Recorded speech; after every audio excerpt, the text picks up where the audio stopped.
The big news today is not that Delhi have won their last league game of IPL 2024. The big news today is that we are back. Snickcometer podcast is back with you guys to bring you all the action from the IPL till the end. We're coming to that business end of the tournament, like we said, and after a little break, we're back again to bring you all the analysis, all the action. Well, match number 64 today, Delhi, their last league game. It's been a season which is 50-50 for them, and that's where they finish on that league table. Seven wins, seven losses, 14 points after 14 games, a negative net run rate of 0.377. Sarvesh, it's been a bittersweet season for them, but their chances of qualification hanging by an absolute thread at this point of time. Yeah, 14 points. It's difficult to qualify with 14 points. We discussed this when in our earlier episodes that it's very difficult to qualify at 14. At even at 16, you need a good net run rate. So this is what we have right now. Delhi at 14. Now they will hope that people above them, teams above them, will drop points. But even after that, the net run rate is negative 3.7. So it's difficult. It's not likely. And then, but what they have done is they have potentially knocked Lucknow out as well, because Lucknow, even if they win their last game, the net run rate is still bad, and they will have to do something significant to reach to 14 points, and then with good net run rate. So I think again that's an impossible task. So what they have done is they have solved some of the issues for RCB and probably Hyderabad. So I think now these teams will breathe a lot easier. They have a very simple equation now: win next games, and then they will qualify. And we'll discuss about Chennai versus RCB game, which is on 18th. That game becomes a very big match, a potential knockout match.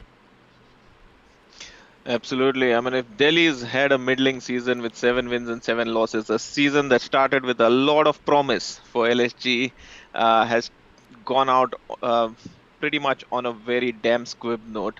Um, 6 wins so far out of their 13 games, 1 game to go. I know they could finish with 7-7 like Delhi, but just the second half of the season has really not gone right for them. I still keep coming back to that one prediction I had made about them having Mayank Yadav and having found someone who's an enforcer with the ball. Is that if he had remained fit, I saw them qualifying for the playoffs. True to my prediction, he's fallen off in the tournament, and so have LSG's fortunes. How do you see their season?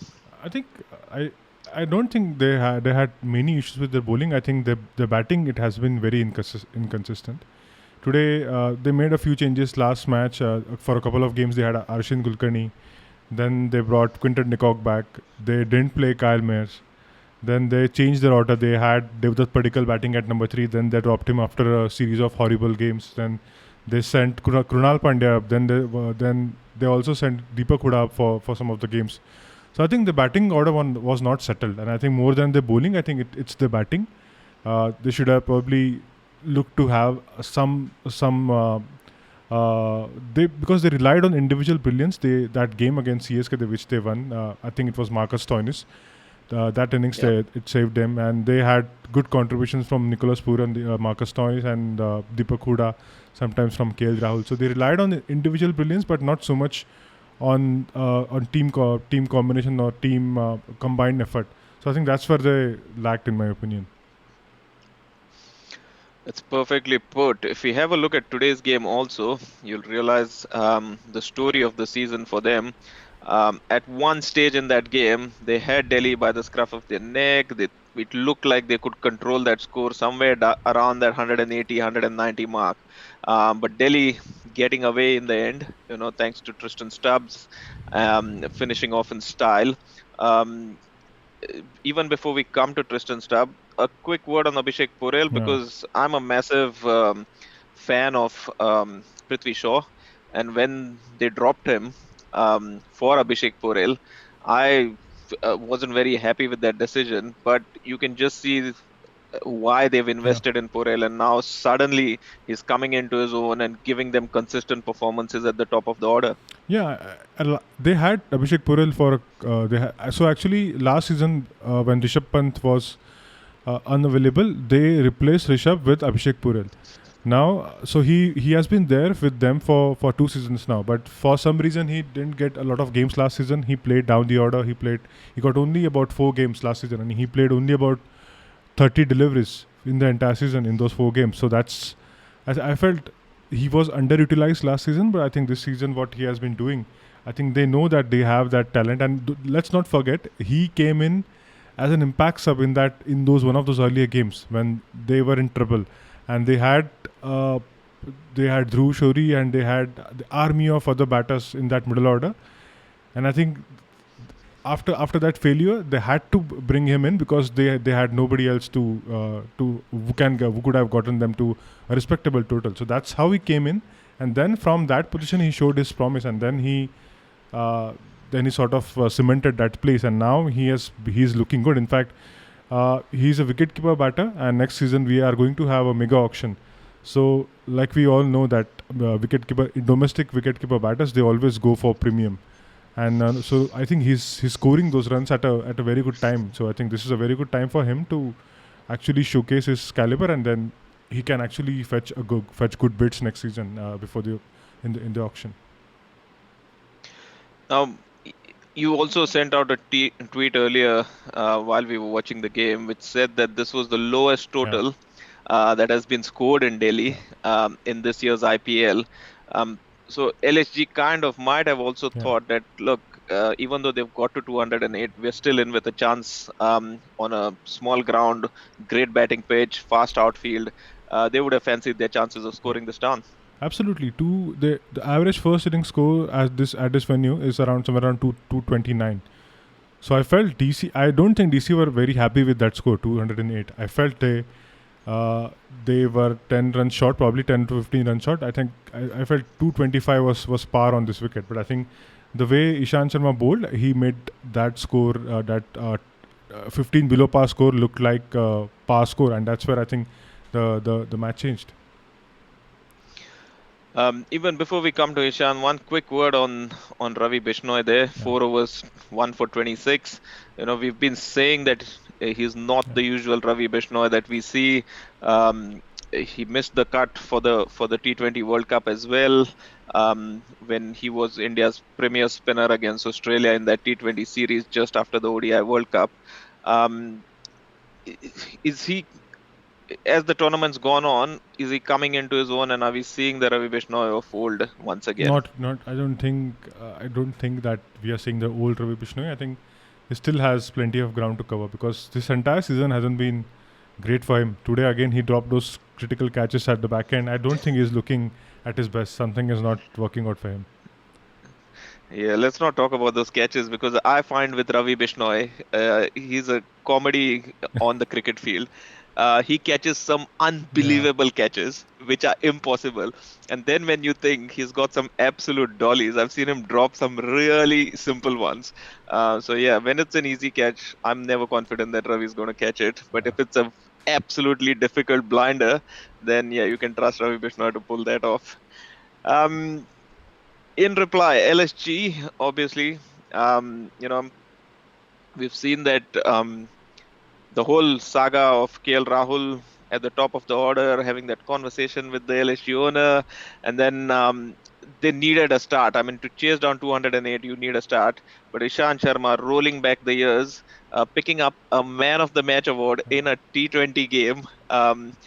In the final game of the season for Delhi, he was bowling with a lot of steam and gas. This yeah.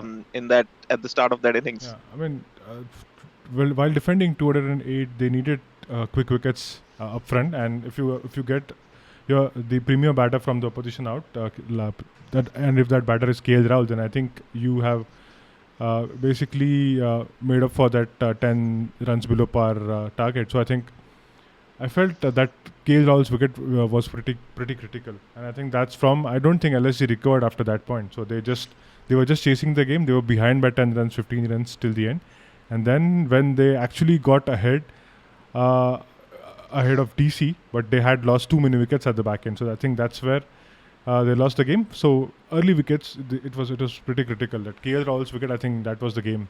I mean, I know it was still first wicket, first match. Sorry, first wicket of the innings. But I think it was a critical wicket because in such chases we have seen KL Rahul can, if he bats through, then he normally takes LSG home.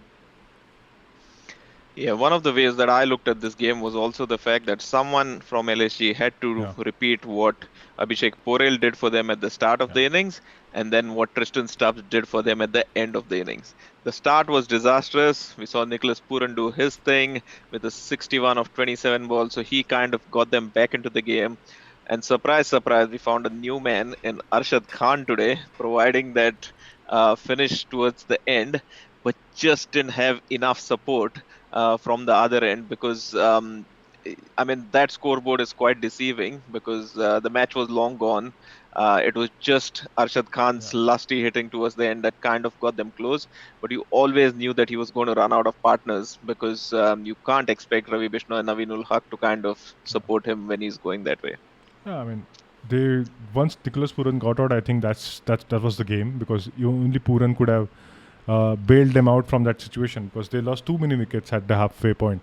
They were somewhere around 100 for 5 wickets and they lost their entire batting firepower. They lost Huda, they lost Bodoni, Stoinis, everyone. So I think Nicholas Pooran had to play in that manner so that, I mean, 61 from 27, it's still a very very good score. I mean, in a normal context we would say that this was very good innings, but given the start that DC had, even this kind of an innings it couldn't get LSG going. So that was the early impact that Ishant Sharma left on this LSG batting lineup. So I think Pooran, he has been scoring consistently, so no complaints from him. But I think they needed some of one of Marcus Stoinis or KL Rahul to stand up today, because in a 200 plus run chase you need at least two of Stoinis, Rahul, and Pooran to do the major bulk of scoring. If we have a look at Delhi's bowling in this game, I was very, very impressed with something towards the end. And it was basically Mukesh Kumar, Rasik Salam finishing off that innings. Those last 2 overs were pinpoint accurate. They were not allowing the batters to get anywhere under the ball. The lengths were good, the lines were good, and just brilliant, brilliant death bowling to see. Yeah, I think. I mean, Rasik Salam, I think now we are seeing his true potential because he has been changing teams. Now this is his third team, and I think you would feel that now he's not the youngest right now. So he's now in mid 20s. Now you would expect him to mature a lot and start bowling consistently, start bowling those good spells consistently. That is what he's doing, and I think the way Rishabh Pant is using him right now, I think that suits him as well. I mean, he's not somebody who will bowl at 140, 145. He's capable, but I think 135 is his normal range. So I think he knows his strengths, he knows what he can do, and he relies on that back of the hand slow one. He mixes up with his pace, and his lines are pretty good. He's consistent with that Yorker, with those fuller delivery. I think so. I think he's somebody who's sorted his bowling, and I think they are using him pretty well. And I mean, Mukesh Kumar, I think now we expect him to bowl like this because he's a seasoned, so not a seasoned campaigner. This is still his second season with Delhi, but I think now having played for India, I think you expect him to bowl in this manner. I think he has done, like you said, a very good job today. And those Yorkers, I felt he lost his way a bit in last few games. Now I think he's coming back again. This was a very good spell, and I think if you look at Mukesh Kumar and Kuldeep's number, I think they're exactly matching the 33 runs from 4 Yeah. overs. So I think these two guys, they controlled that innings in different stages, and I think that helped. Right, so Delhi finishing on a high for a season that's been a bit of bittersweet for them. If I were to ask you to pick, maybe we know it's going to be a mega auction coming up soon. And the only reason I'm doing this with Delhi is because I really don't think they've got any chances of qualifying for the playoffs. Um, if you were to pick maybe 2 to 3 players that you would want to retain from this Delhi side moving into IPL 2025, who would be your pick, Sarvesh? I think the first and obvious pick is Rishabh, uh, and then I think it has to be. I'm hoping that they would pick two overseas players. I think those two overseas players could be Fraser McGurk and Tristan Stubbs. I think they have to back these two guys because I think in the long run they would this because see, when the last mega auction happened, DC sort of they lost their entire batting core. They lost too many batters. They lost Shreyas Iyer, Shikhar Dhawan, uh, Marcus Stoinis, Shimron Hetmeyer. They lost their entire batting lineup. It was just about Rishabh Pant.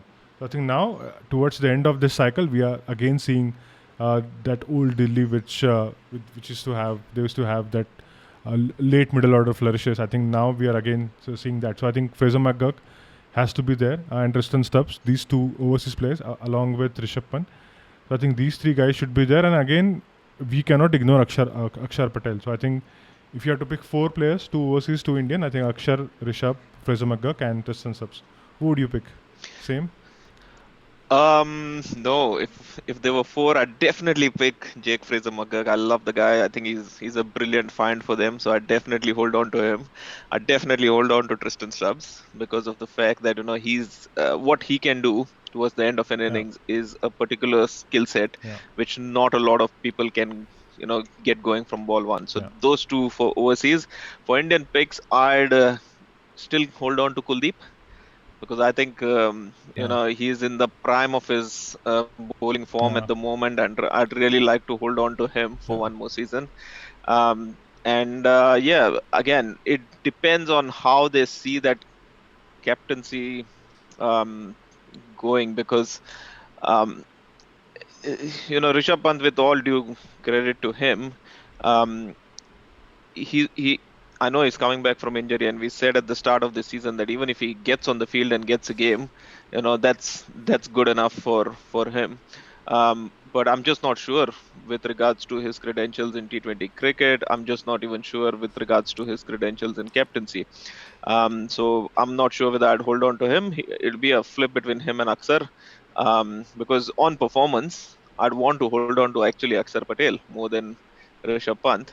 But yeah, if they need a captain and if that's who they believe in, then yeah, possibly Rishabh Pant. But those would be my four picks. I think they will back Rishabh Pant because they have been investing in him, and I think he's somebody. Uh, he's a premier player. I think let's not forget that. I understand that his T20 numbers and his test numbers and other numbers. I think there's a huge mismatch there. But I think he's somebody. I think DC will back. They will feel that he is somebody who can lead them for like 5, 6, maybe 7, maybe more number of years. So I think he's somebody. I think they have to back him. They have to pick him. So in my opinion, becomes an automatic pick. And Akshar Patel is again. I mean, Akshar and Kuldeep. I think they can pick anyone, but I think Akshar Patel, because of his batting and what he has been doing, I think he then becomes a must-have pick because then if he goes to auction, then it becomes very difficult for them to get him back. But if Kuldeep goes back to auction, maybe they can use that RTM and then maybe they can get him back if his price is not that high. But I think, in my opinion, now teams are realizing that the importance of those critical wicket-taking bowlers. So I think even Kuldeep Yadav may not go cheap because I think there will be plenty of fights for the Indian spinners because there are not a lot of Indian spinners available and too many teams they don't have good spinners. I think if you talk about CSK, they have Jadeja. If you talk about DC, they have two good spinners. If you talk about RR, they have Chahal and Ashwin. But apart from these 3-4 teams, I think most SRH they have Mayank Pakade and they will rely on the overseas spinners. Mumbai Indians, they lack spinners. RCB, they do not have any reliable spinners. So I think there will be plenty of fights for the spinners. So I think Kuldeep is also going to be. I think he will be there in the contention. If they allow 5 retentions, then I think these 5 will be there in my opinion. If they allow 4, then I Yeah. think Kuldeep might miss out. It all depends on how many retentions and what combinations of retentions of overseas and Indian players you're allowed. Yeah, That will determine who teams hold on to.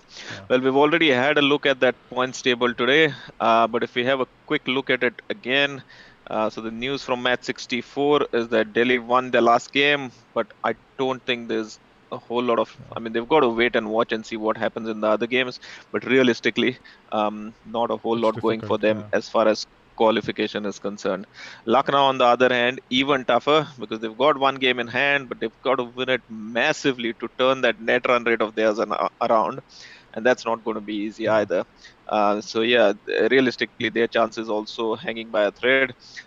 So that leaves us with 5 teams yeah, fighting it out for the 4 spots. We know Kolkata's already qualified. Of got Rajasthan, Chennai, Hyderabad, and Bengaluru. As Sarvesh rightly pointed out, that Chennai versus Bengaluru game is going to be huge, because whoever wins that game, Yeah. their chances of qualifications go through the roof, because of the proximity of those net run rates also between Chennai and Bangalore being so close.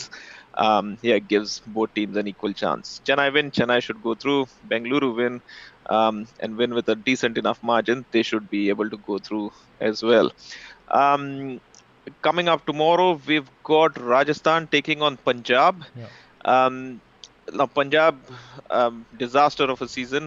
So at the bottom of the table, will be playing for some pride, but very important game for Rajasthan, Yeah. because if they want to cement their place in the top two, they have to win tomorrow, don't they? Yes, because the last game is against KKR, so I think you never know what can happen in that game. It might happen that KKR may rest their key players in that last game. It may happen, but I think they won't. They Rajasthan wouldn't like to go to that last game for the qualifications because they have now lost I think 3 games in a row. So I think this is a Punjab are struggling. I mean Punjab they have Shikhar Dhawan is now ruled out and Kagiso Rabada as well. He has been ruled out for the season. So I think Punjab will try to experiment a bit. They will try to get the new guys. But I think for Rajasthan it's a pretty straight equation. Just win this game, cement that place in top two because uh, apart from Hyderabad, no team can get to 18 points. So if Rajasthan can get to 18 points tomorrow, then I think they would feel that they have a very good chance of being there in that top two by the end of the league stage, because Hyderabad will have to then win those 2 matches, and they will have to also make sure that the net run rate is good.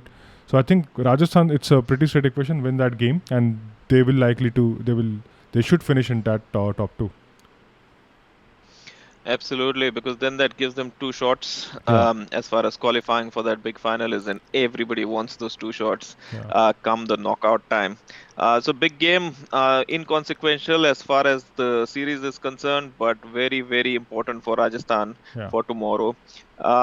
We will be back with you tomorrow morning as well to discuss everything that goes on in that game and see whether Rajasthan managed to win so that they qualify in that first or second spot, as far as the playoffs are concerned. Anything else to discuss, Sarvesh, before we call it a night today? No, I think we are good to go. Awesome. That's all that we have today. We've been having a bit of a break, but we're back now and we will be with you till the end of this IPL and beyond. So if you haven't subscribed to the Sneakometer podcast yet, please do so. Please follow us on all those social media handles that you see at the bottom of your screen. Give us a like, give us a share, give us a subscribe. And until tomorrow, we will see you. It's been a pleasure, as always, chatting with all of you. Thank you.